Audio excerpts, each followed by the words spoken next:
I mean, Keegan Murray, it's so different. I guess that maybe they already gave him an extension. He's a rookie this year, right? Weird. All right. Welcome back to a live recorded show as opposed to The past, future. the past couple of weeks. We've been revisiting older episodes because I was in Europe for a month. You were there during Sheffield, right? I was there during Sheffield, and I obviously didn't. I'm not going to drag my wife to Sheffield. Yeah. Sheffield's a city? Yeah. I saw that Omar was there, and Yeah. Him and Eric Helms went out, I think, for a little content and project. We watched it here a little bit. We had it on in the gym. Yeah. Powerlifting is a interesting thing because they like hyped that up like crazy, and it was cool. Yeah. But like still, I think it was like, you know, and this is the same conversation we've had with many guests on here, Garrett and others, when we're talking about growing the sport. Mhm. Had like 8,000 views maybe on YouTube live, Uh-huh. and you're like, oh, and that's supposed to be like our Super Bowl. Yeah. And how much money did they spend on that? Yeah. Right, if they spent whatever the prize money was, $150K or something. Mm-hmm. That's not a good return. When you imagine probably double that for the venue and the flying people in, Right. You hope they would at least fly those kids in, the athletes, and give them a hotel or give them a something, a stipend to travel. Yeah, it's just like, man, we're still so far off. It's just not fun to watch, and I'll argue that till the day I die. Like, I want to watch it, but I know the people. I know the people competing. Yeah. I know the ins and outs. I don't know. I'm not going to watch it if I don't know the people competing or if there isn't a record up. Yeah. Honestly, Yeah.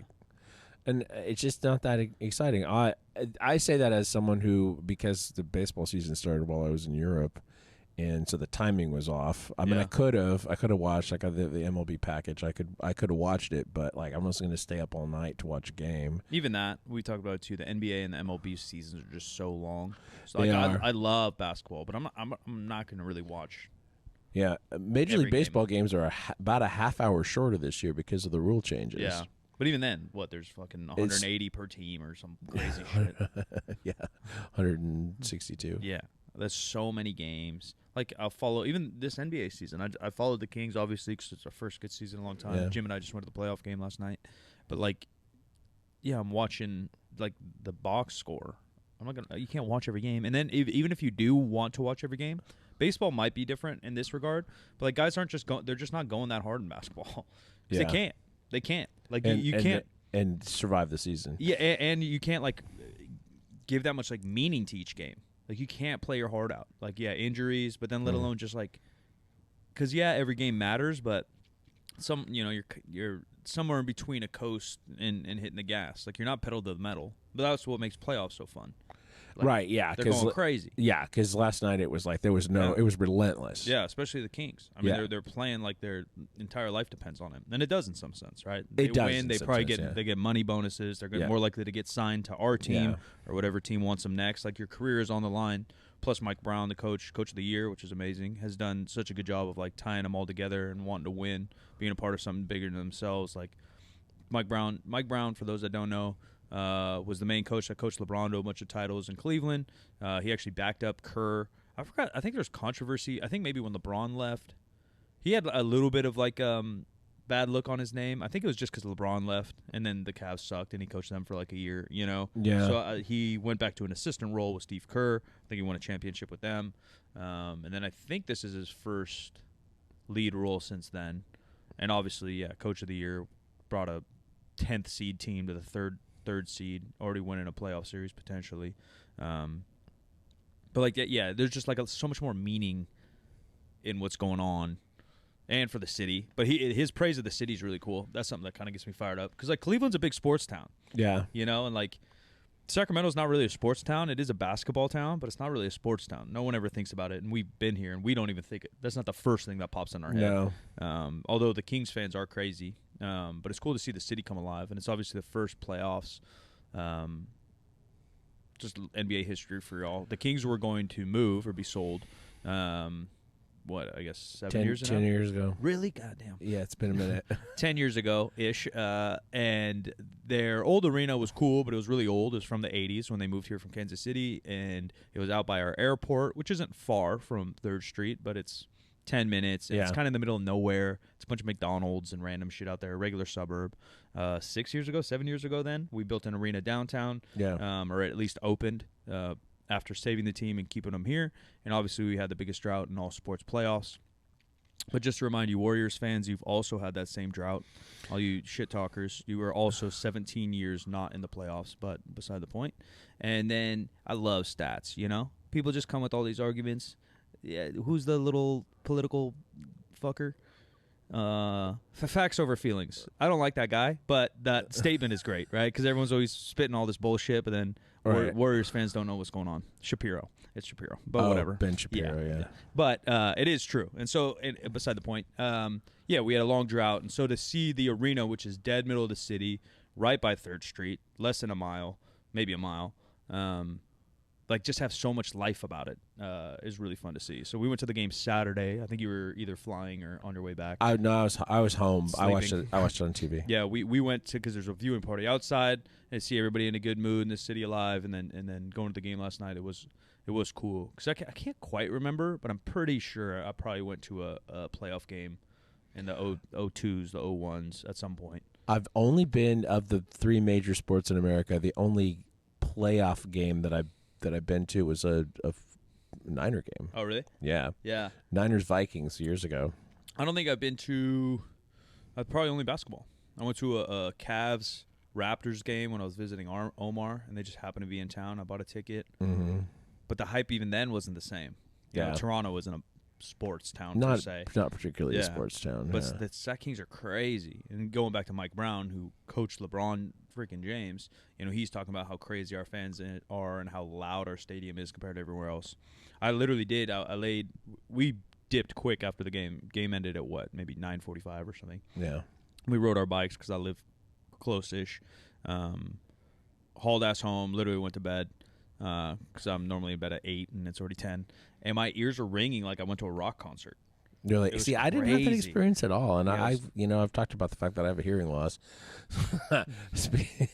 Speaking of which, and I wear hearing aids. Okay, everybody should know that. And it's really sort of the upper range that I'm missing now. Yeah, and I had to go in yesterday because, while I was gone, one of my hearing aids decided to just not work correctly. that sucks. And then I got home and it healed itself, but I'd already made this appointment, so I went in to deal with whatever. And It's the Euro Air. yeah, and I don't know what it was, honestly. I don't know if it was the difference in it's like the power conversion or any of that. Maybe. It is possibly, but I don't Yeah. think so. But there's a little plastic dome thing that sits on or silicone dome thing that sits on the top of it that keeps stuff from getting into the hearing aid's guts, whatever. And so the tech is looking at not the one that I was having trouble with, but the other one. She's like, "Where's the dome on that?" And I said, I don't know. I had trouble putting on the last one. I have no idea where it is. She's like, "Maybe it's in your ear." And she looks in my ear, and there it is. Oh no! And it's gotten stuffed way back in there, so it's like next to my eardrum. So they had to take me downstairs to a ENT a doctor, who showed me the inside of my ear, which was really interesting, and he pulled it out. It was a whole experience. Procedure. Yeah, it was a whole experience yesterday. Yeah, that's like kids. Why kids always kids and dogs? I don't know why, but it's something I've never experienced where they just shove things in holes. Yeah, I don't know why kids do that, but I know my I think my cousin had not a quarter, but a penny or a nickel, so far up his schnoz, and he's 3. This was years ago, but they had to go get surgery and shit. Or dogs, you always hear about dogs doing that stuff. I'm like, don't you just watch your dog?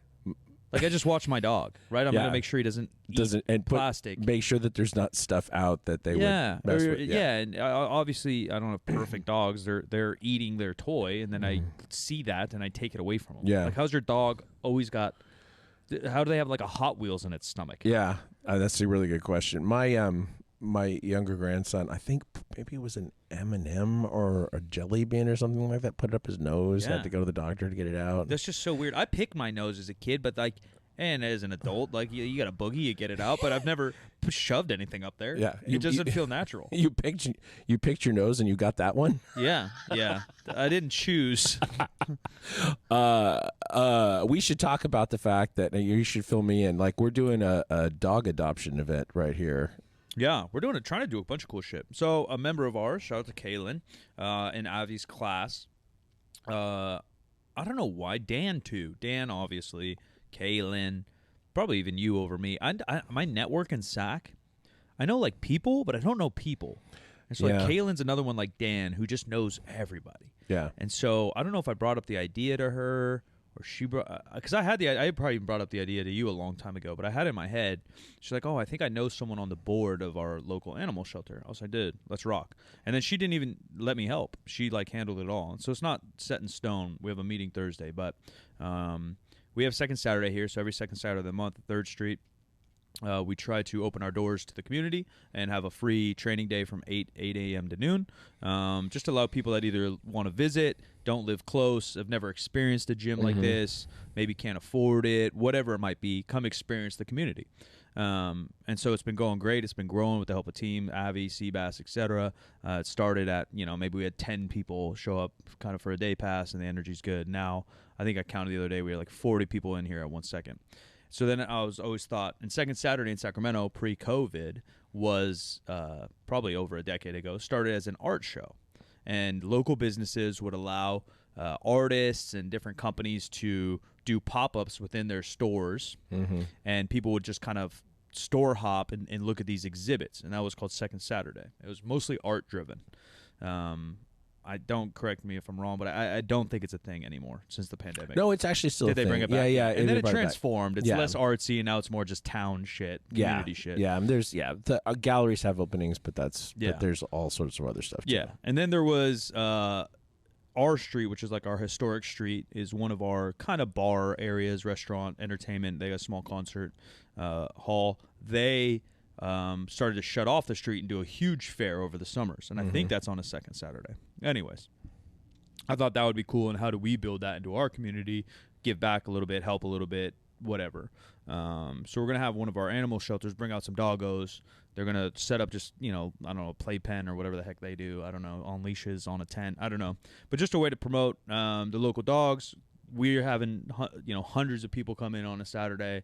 The animal shelter can promote it, and it's right down the street, which makes sense. They even said that. They're like, oh, if one of the dogs gets adopted, you guys are so close. We can just go grab another dog to get adopted. And so that should be May 10th? Yeah, they're literally on the other side of the freeway from us. Yeah, it's a little hard to get to, but just because of the direct route, but they're a rock's throw from us. So we're going to do that. And then we're trying to set up a little bit more vendor-y, fun stuff with some vintage boys in June. Obviously good company and a lot that I do, and everything has to do with kind of confidence, building your clothing, feeling good about your clothes. And I've worn vintage clothes for a very long time. There's a huge vintage community everywhere now. It's popping off, but in Sacramento. So I met some of those boys, some local kids, and trying to see if they want to do some pop-up to continue to hopefully help their business in some ways and just spread good cheer and good vibes. So yeah, we'll see. We'll see where the summer takes us. Now that the weather's nice, that was kind of what I was waiting on before I try to implement some of this fun stuff, is that it's just been cold. Yeah. Yeah, and so, like, who wants to stand out there all morning when it's cold? Nobody. Yeah. Absolutely nobody. Winding it back just a little bit, there was an article in today's Washington Post. The headline is Sacramento Kings Spark Hope for City's Post-COVID Revival. I agree.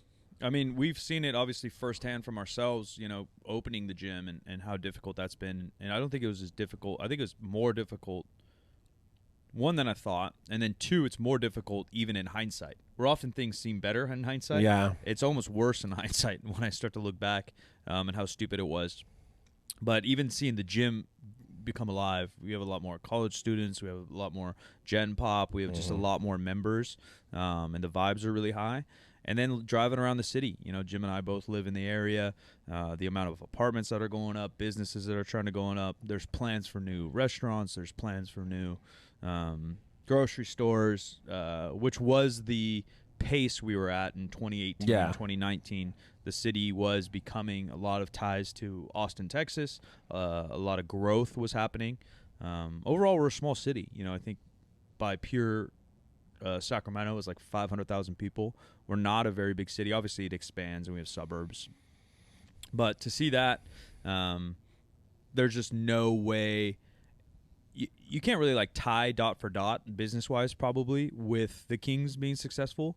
But like a sense of unity obviously helps, an excuse to go out downtown. Every single bar on Saturday was packed to the brim with people watching the game. Yeah, obviously ticket prices are a little spendy now, so a lot of people can't go. Plus, it's limited. It's 18,000 people or whatever. But to see the local businesses, to see, even little things like Shaq and Charles Barkley talking about the Kings, it like feels kind of weird. I'm watching all the highlights and seeing things on Twitter. It's just it's different, but it's good for the city for sure. Yeah. Bill Simmons tweeted during Saturday's game it was like right at the end of the game. He said if Steph Curry sinks a 3 that wins this game is the best game of the season, and even if he doesn't. Oh, yeah. It's like, that was intense. And last night's game was in some ways better. Yeah, it was really intense last night. A little bit more back and forth. We had a lot of bigger runs last night. I think that, without looking at the stats, like the entirety of the game Saturday was a little bit closer. This one had some like 10-point runs and some comebacks, a little bit of drama with the Draymond Green things. I don't know if you guys are basketball fans or sports fans out there, but yeah, I don't know. And I haven't watched basketball like that in a long time. And I had like the 2K view. I don't know if you ever played 2K, but like it's like a perfect bird's eye view. Our upper deck's tall, but it's really steep on purpose, so no one's ever obstructing your view. Correct. Like I can see a perfect court. Like unless it's E40. Yeah, that's only on the floor. I'm not down there. Like the view, the engineering of this arena is insane, and so like my view is so good to like watch it. I kind of watch basketball like I watch powerlifting. Like you don't really watch as a fan. I watch as like a coach kind of.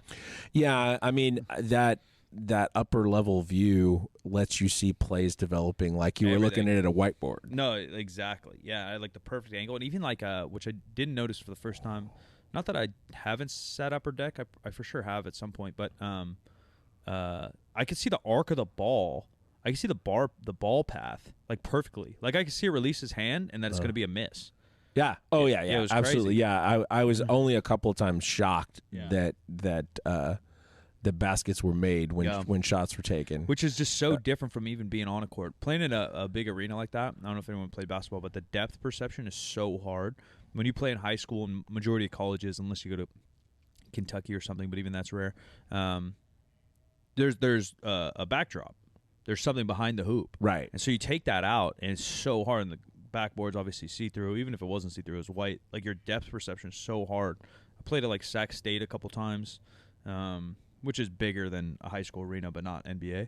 And, yeah, your depth perception gets fucked. That's why in baseball they have a hitter's backdrop. So, like... Yeah, it makes sense. Like, beyond the pitcher, way on the other side of the stadium, it's something solid. Yeah. Yeah, it fucks with your eyes a lot. Yeah, because otherwise you can't actually, the depth perception is just not there. You can't figure out what the hell the ball is. Yeah, it's hard. What was I going to say? These games have been not without controversy. Where I'm alluding a little bit to the E40 thing. Poor guy. And we were just hearing a firsthand account of it, and from someone here at the gym, and there isn't any clarity at all as to actually what the hell happened. No. And you never know, right? Besides the person chirping at him and whoever he's chirping back at. It is kind of funny to me. Like, now there's like this NorCal thing going on, but it's never been a rivalry. Like, not really, no. Yeah, because like when we were good, they were trash, and then like in the 90s, we were both kind of trash. Like, you know what I mean? A rivalry means you're going head to head all the time. And they've been good for the last few years. Yeah. And the Kings sucked. Right. Yeah, they drafted Steph Curry, gave him 2 years, and then he started a run, so he's probably been good. Yeah, the Warriors have been solid 8 years. The Kings obviously been pretty bad for 15 years and not good for 17 plus. So, yeah, what's the rivalry? Yeah, I don't think there is one. And everyone here is like A's fans and Giants fans and Niners fans. Like, that's That's what I like about NorCal. Like, NorCal is one thing. Yeah. It's kind of one unit. I will say, though, that Steve Kerr he said that if the Kings beat them this round, they're not going to be like NorCal cheering for the Kings. It's damn. Yeah. That's messed up. Yeah. Come on, Stevie. Yeah. Who does he want to cheer for? Is he no, he's an Arizona guy. He's an Arizona guy. Yeah, I was going to say he gives me East Bay vibes. I think that he and Tom Tolbert both played with Kenny Lofton. Oh, maybe at Arizona. That's funny. Yeah, I was just a Kenny Lofton fan because of Cleveland. Yeah. Yeah, I don't know. And Mike Brown and Steve Kerr are obviously really close, I think. Who knows what he's saying? He could have just said that in jest, and even not. Like, who are you going to cheer for, anyways? You just cheer for, it's all just the Lakers. Yeah, it's all trash. Yeah, I think the Lakers are up though. I think the Lakers are up too. This is the first year in a while. I feel like the West, at least, is Antetokounmpo. I know this is a Tournament Basketball podcast. Sorry, everyone. This is what's going on with us right now. So. Yeah. Sacramento's. You're gonna hang with us. This is what we're gonna talk about. Yeah, Milwaukee. Antetokounmpo got injured, and besides Milwaukee, the West is like a coin flip. It kind of feels like March Madness. Like anybody could win. Yeah. And I said that 2 months ago. I said, man, that's great that the Kings are in third, but we're gonna have to play the Lakers or we're gonna have to play the Warriors. And no one wants to play LeBron or Curry. I don't care if the teams are in shambles. You never want to play one of those guys. And so, that's where we are now. And same thing. Yeah, the Lakers could have a little upset. I think they're the 7th or 8th seed. And who knows? Who knows what happens? The East a little bit more drawn out. Like, Philly's really good. Boston's going to be good. It'll probably be them, too, in the Eastern Conference. But who knows? But the West, and that's kind of what makes playoffs fun. The football was a good season like that. Yeah. You never really knew what was happening. Warriors had trouble scoring last night when Curry wasn't on the court. Yeah, they kind of do. I think Poole's a little overrated.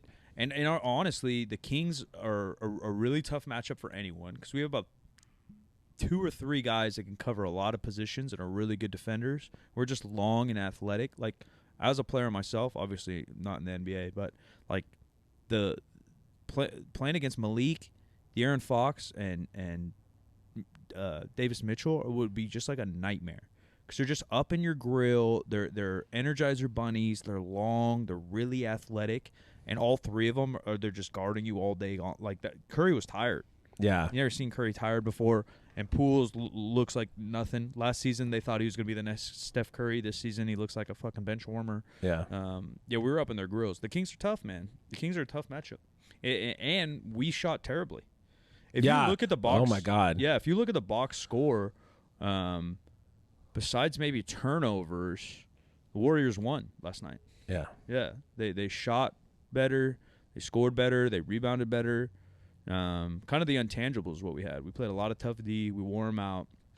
Fouls a little bit. But then even that, everyone's bitching about like the calls. And there was too many calls in my opinion. Like the refs especially early in the game. Yeah, the refs need to chill. But it was on both sides. I think second half fouls like 26 Warriors, 25 Kings. So if you're looking purely analytics, it's not like it was that biased or anything, but the refs were just kind of ruining the game. They were ruining the flow for sure. I do feel like, and I don't know if this is something that happens, I'm speaking out of my ass here, but I feel like the financial condition of every referee for every major sport should be examined before they're allowed to officiate in playoff games. In terms of gambling? Just like what does their finances look like? Like, are they having big influxes or outflows of cash? Yeah, I haven't heard yeah, for sure. And especially after that documentary came out, I didn't finish it. I haven't seen it yet. We'll have to watch it. Yeah, maybe we'll do a podcast on it. Have you seen Air? No. It's just in the theaters, but it's coming to Amazon. Yeah, I think. I definitely want to. I've heard mixed reviews. I think a couple of members told me it was really good, and they all know I'm into sneakers. But then I read a bunch of like sneaker blogs on it, and they said it was good, but they wished it was a little more sneaker driven, where it turned into like a business drama, which is cool because that's what it was also. Yeah. I'm sure I'll enjoy it either way. But yeah, for those that don't know, it's like I think it's the Nike Jordan recruiting story. Yeah. There's a lot of cool stories like that. Like Allen Iverson has one too, I think. They played a little bit of it, which I liked in the Serena Williams movie. Yeah, they were talking about the back end like signage and what it looks like and what the money looks like. There was a little bit of it in Showtime, Game Time. Oh yeah, whatever the hell it's called. The Lakers fictional series. Yeah, with Magic. With Magic, Converse. Yeah, because it's like such, and that's what I like, even about lifting. But that's what I like about basketball is like the culture is deeper than just like twos and threes. You know, the culture is about sneakers. It's about business. It's about music. It's about cities. So I saw a fantastic example of that in London. It was also in New York at some point. It was called Beyond the Streets, and it was they basically took over this entire gallery. There was like 13 rooms in this gallery in London. It was the origin and evolution of graffiti art. Oh, I might have seen that in L.A. You may have, yeah. I just watched a documentary on it too.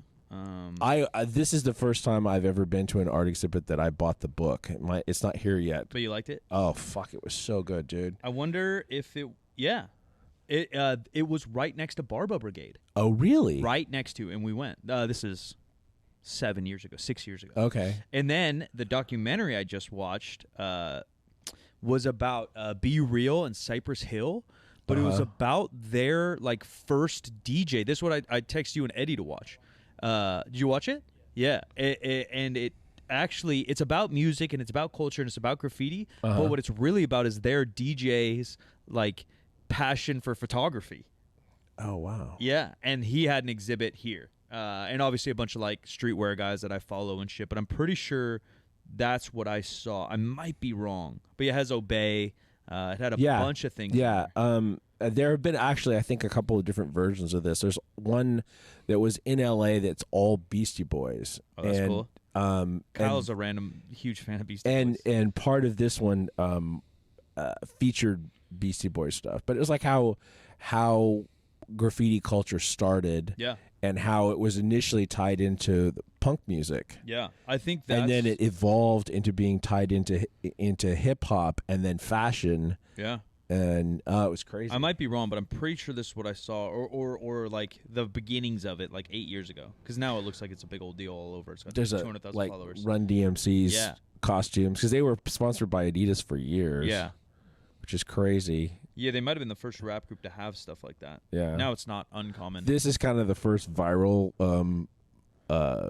graffiti ever. Clapped it as God. Like clearly all the stuff that led to like Banksy and some of these huge artists. I saw a couple of Banksys. That's sick. Because we went to Bristol, which is where Banksy came from. Yeah.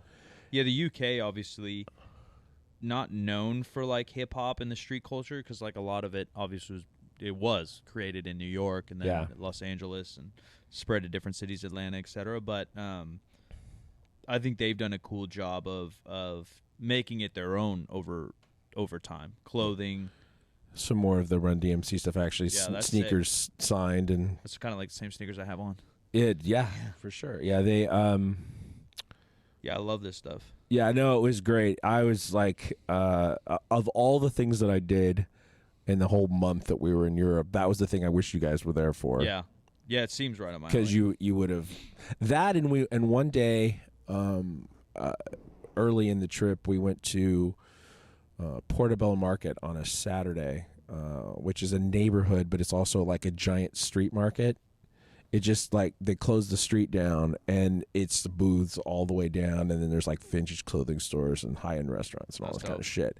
And I would say 75% of the people that I saw of all ages were fucking dressed to the nines. Yeah. And I don't mean that they were like wearing fancy shit. Right. I mean that they were wearing like full on like head to toe planned out outfits. Yeah. It was like curated and thought. Exactly. Exactly. I was blown away by that. We were walking around like our jaws on the ground going, Jesus Christ, like the creativity around putting that together and having it just be so, perfect. I think a lot of people that aren't into clothes or like I said, it's so tied to basketball for me and hip hop that I just grew up loving basketball, and then you turn to hip hop, and then you turn to sneakers, and you turn to clothes. Like there's no way about it. But a lot of people that don't look at that or like go to that or grew up in that or don't like it, I think sometimes misinterpret it that it's like gatekeepy.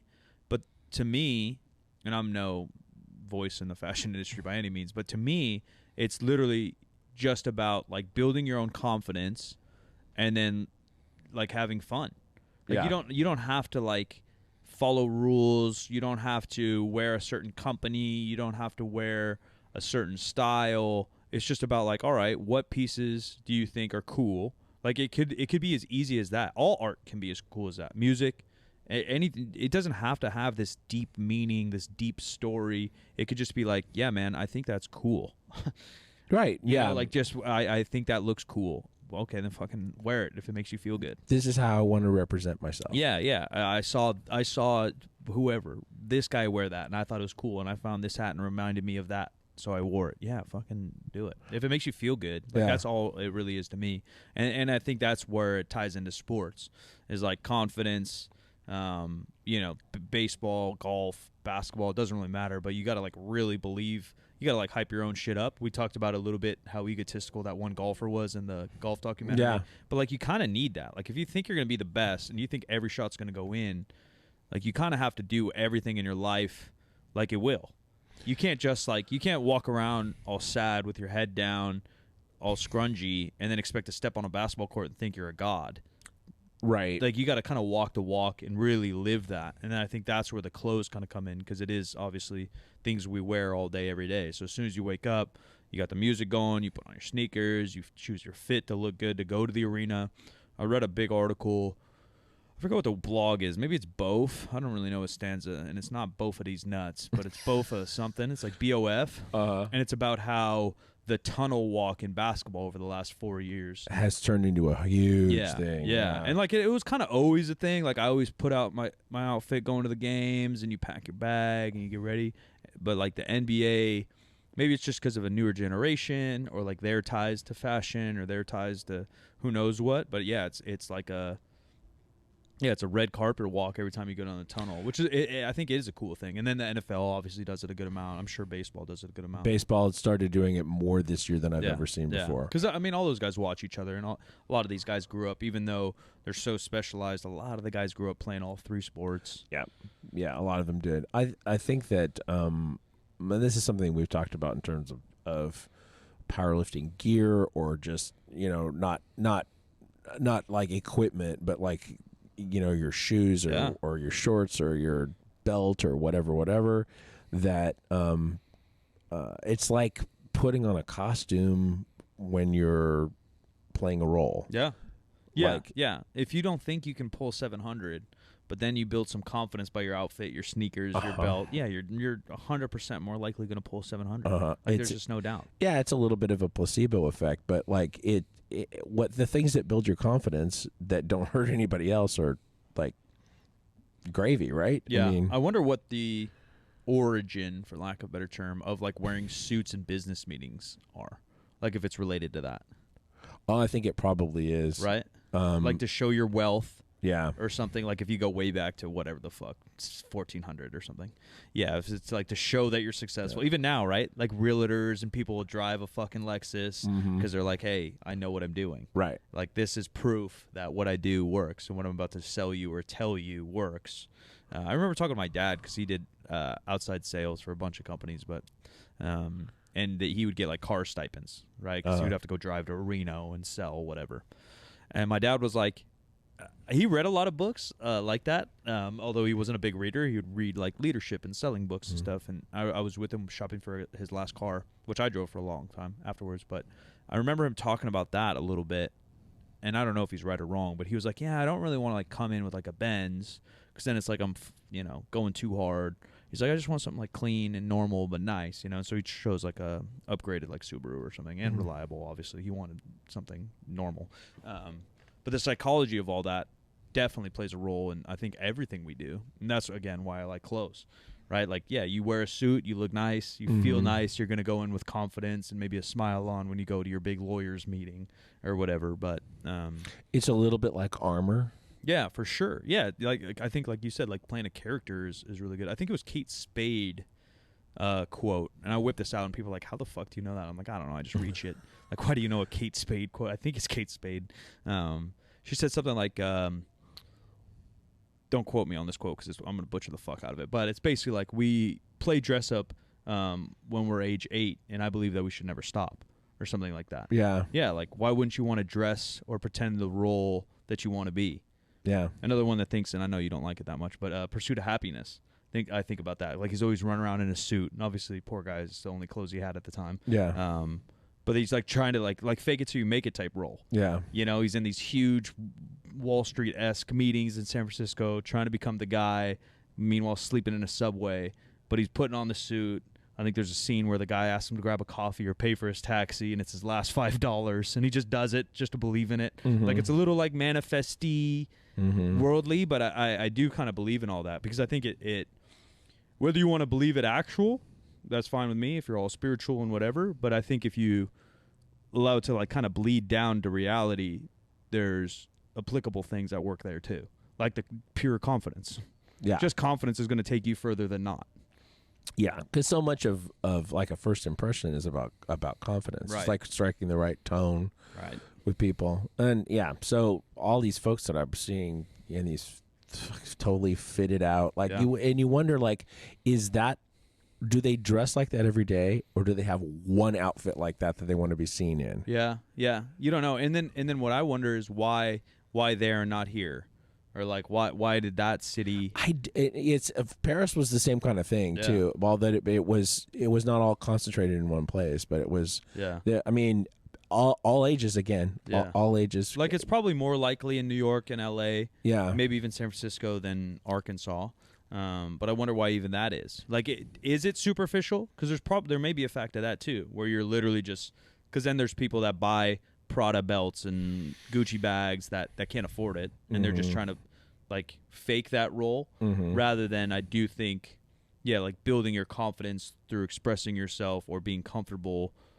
It's probably a fine line there. Yeah, it's not necessarily the cost of what you wear, and it's something I don't know. I've been deep into Succession this season. Yeah, because it's nuts. And they talk about how, because the characters are super, super rich, but they're wearing very plain looking stuff a lot of the time, but it's incredibly expensive plain looking stuff. Oh yeah. I've known guys like that, but I've also known guys. One of the richest people I've ever met in my life, drove a 85 Volvo and wore a flannel shirt that probably, it wasn't one of those. It probably did cost $15 from Costco. Yeah, it was a Pendleton and not a you know. Yeah, hidden Gucci or whatever. Yeah, whatever. Yeah. It is funny how all that works. Yeah. So to bring it back around a little bit to a fitness thing, but it is about appearances. I saw this on Jordan Feigenbaum's Instagram today. The question is whether you would rather look jacked and not be that strong, or be strong and not look that jacked. I mean, that's the old school bodybuilder versus powerlifter, right? Like, the new school powerlifter is jacked because Raw just makes you that way, and people are so precise. They're trying to get in a weight class. Yeah. So you look like a Russ Orhee and all these guys, a Bob Matthews. They look the part also. Yeah. And so that argument's kind of nil and void now. And I guess to back up my bodybuilder friends, a lot of them are strong, just don't display it. Yeah. Right? Like, I'm sure Phil Heath benches well over 400 pounds when he wants to dig in. Bradley Martin's a good example. That dude can throw around weights. Yeah. He's a freak, though. Yeah, he is. And it's all more closely related than we thought. Larry Wheels, although, talk about controversy. Our boy Larry. Okay. Oh, Larry. Dive in, because I don't know. There's clips going around. I don't like to talk about it too much just based on clips. I normally like to do research, and I haven't yet. I haven't had time because I think it came out yesterday. But he did a podcast with Bradley last week, and he's very open about his recreational drug use. And I think just talking about how crazy, and I think I get where he was going, but it is weird, and I've talked about this with Bart a lot on YouTube, how and maybe I'm too traditional or old school with it, but I think, the Spider-Man shit, when you get great power, you get responsibility. And so when you get a big following, you have a responsibility to at least try to set some standards, and at least think about what you're saying to who, right? We don't know who's listening to this. It could be a 4-year-old, we don't know. Could be an 80-year-old. It could be someone, whatever. We won't apologize for the swearing because we carry an E for that. But beyond that. Yeah, and even beyond that, it gets so much worse than swearing, right? Like, they're talking about, like irresponsible drug use or irresponsible, Yeah, are you promoting drugs or are you talking about drugs? So, are you educating? And basically he says that tren I saw, is worse than, I don't know if he does say ketamine for sure, but he claims other drugs. And I'm like, well, like now what are we saying? So now are you like promoting ketamine? Like what's going on here? That's a good question. And just how casual people talk about it. And I know it probably is casual for them, right? Because they all do steroids, or everyone around them is parties on whatever drugs. And so the more you're exposed to something, the more casual it becomes. I understand that.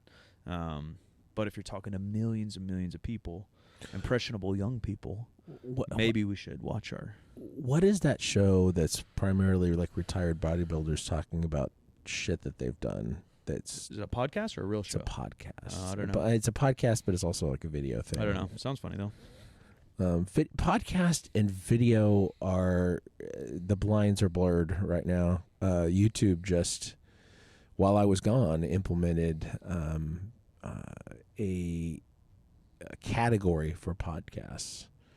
So we're currently in it. Yeah. Our feed is identified as a podcast feed. Yeah. Theoretically, you could get featured at some point or whatever on there's a podcast page. It's like youtube.com/podcasts. Most of the ones that are in there are not podcasts. Interesting. From my perspective. They're just shows. Yeah. Yeah, and I guess that line is very gray now, right? Yeah. Because like the Barbara Brigade show I do, they just call it a show, but it's basically a 10-minute podcast. Yeah. Right. But yeah, what's the line? Does it matter? Does it not matter? I don't know the bodybuilding one that you're talking about, but everyone, I thought 5 years ago everyone had a podcast. Yeah. And then everyone didn't, and then now everybody's got one. Yeah. Because there is success to it. But then, not to open this thing up to a whole nother conversation, but we've talked about it too, where attention spans are like 10 seconds or like 2 hours, which is weird. Because everyone says like, oh, TikTok, that's ruining our attention span. But podcast viewership, I guarantee, is highest it's ever been. Yeah, and I mean, I think that we would probably, this is crazy, but probably true. Like, we used to do a longer show. If we did a longer show, we might be better off. I don't know. Yeah, I don't know either. I just don't have the desire to do a longer show.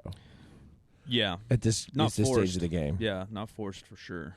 Yeah. I mean, we could come up with a lot of category shit to cover every time, and we could do, we could make it last longer. And Or live streams. Yeah. And streamers go 8 hours a day. Yeah. And I have no criticism for any of those people. That's if they could do it and they're comfortable with it and they're putting out good content and people are enjoying it, that's great. It's just not for me at this point. Yeah, it's a lot. It's a lot. Not for me at this point. But yeah, I mean, going back to the question about what you look like. I mean, I never felt like I looked like I was particularly strong, and I wasn't terribly strong, but compared to the average person, probably. Yeah, way stronger. That's the whole thing too. Yeah, if you compare it to the average, I think top 1%'s like 225 bench press in the world. Yeah, which is crazy. I saw a lot of like very in shape people while I was gone too. You see fewer fat people in Europe for sure. Whatever reason. Overweight. I don't know what I'm supposed to say, but like fat's fine. Fat, yeah, fat's fine. You're fat, and I don't know why, except maybe just so much more walking. I think walking for sure. Like the portion thing. I've heard that. Like they come over here and they'll see like our portions at a restaurant. They're like, they're holy huge cow. here. I get that. But I so much is walking. There's no city you walk here besides what? Even San Francisco, they don't walk that much. Like it's New York, and it's Manhattan. Yeah, it's Manhattan. It's not even all over the boroughs. And then that's it. Like I imagine Chicago, you're driving. Boston, I've been to. Most people are driving. Downtown Sac, but then our weather's been crazy. Yeah, I lost about 7 pounds while we were gone. Yeah, you said 20,000 steps. Average 20,000 steps a day. That's a shit ton. That was a lot. Yeah, I mean, and it is that easy when people want to talk about losing weight. You get up your steps, man. You get a long ways.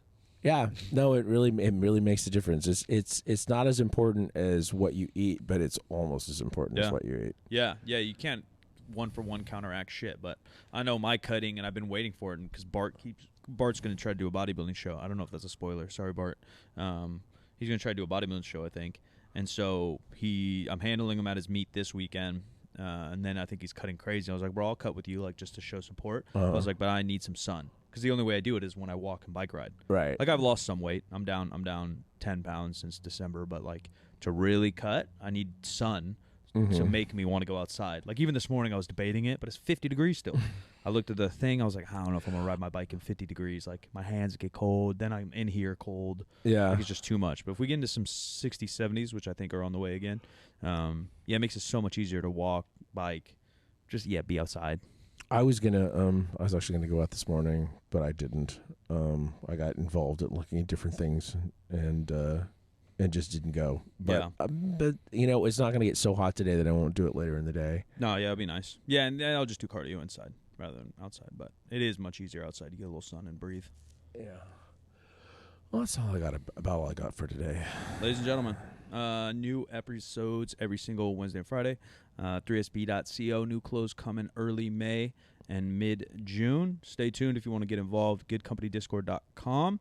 I'm on Silent Micro everywhere you want to find me. And if you're in Northern California, 3rd Street, Barbell, Sacramento, California. And you're going to be at the Barbell Brigade meet, yeah? So the meet is, we are, but that's July. Okay. We'll be somewhere in Anaheim, some gym I've never heard of. Oh, some that Bart meet that Bart's doing. Yeah, okay, so Bart's competing Sunday. I'm there. And then I'm in Texas for 6-7 days filming, getting her done. Speaking of Texas, I discovered over the past few days, actually really discovered yesterday, that Joe Stanek and I are like distant cousins. Yeah. Like legitimately. Yeah. The deep Euros. Deep Euros, yeah. I am at the Jim McD on all the social media. This show is 50% facts, where percent is a word and 50 is just numbers. 50% facts is a Spreaker Prime podcast in association with iHeartMedia on the Obscure Celebrity Network. And we'll talk to you Friday.